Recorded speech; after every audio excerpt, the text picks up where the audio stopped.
Magandang hapon! Kumusta po? Narito po ulit ang update natin para sa lagay ng ating panahon.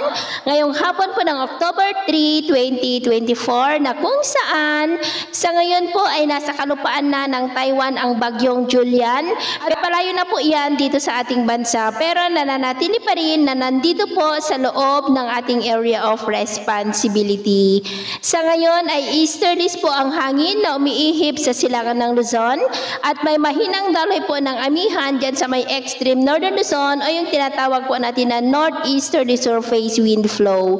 Mayroon din pong ITZZ na nag-i-extend naman sa may Visayas at Mindanao. Ang ITZZ po o Intertropical Convergence Zone ay tinagurian po yan na breeding ground ng mga sama ng panahon dahil dyan po kalimitan na nagsisimula ang mga sirkulasyon dahil yan po yung salubungan ng mga hangin na mula po sa northern at southern hemisphere, and within that ITCZ ay nakapaloob po ang LPA nating minomonitor sa labas ng ating PAR at posibleng maging bagyo yan sa mga susunod na mga araw pero kikilos naman po yan pataas.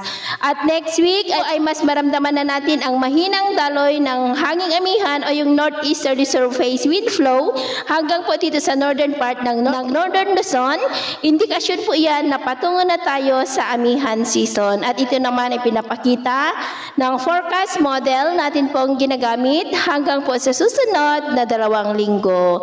At sa lagay ng ating panahon ngayong hapon dahil sa iba't ibang weather system na umiiral sa ating bansa ay maulap ang kalangitan with isolated rain sa ilang bahagi ng Ilocos Region, Cordillera, Cagayan Valley, extreme northern Luzon Islands, Pangasinan, Bulacan, Calabarzon, Mindoro Provinces, Palawan, Bicol Region, Western Visayas, Central at Eastern Visayas, Sulu Archipelago, Zamboanga Peninsula, Northern Mindanao, Caraga, Davao Region at Sorsogon. At mamayang gabi, posible pa rin ang mga isolated rain sa ilang bahagi ng ating bansa at posibleng may kalakasan ng mga pag-uulan sa ilang bahagi. Kaya mag-ingat po tayo sa banta po ng mga pagbaha at pagguho ng lupa.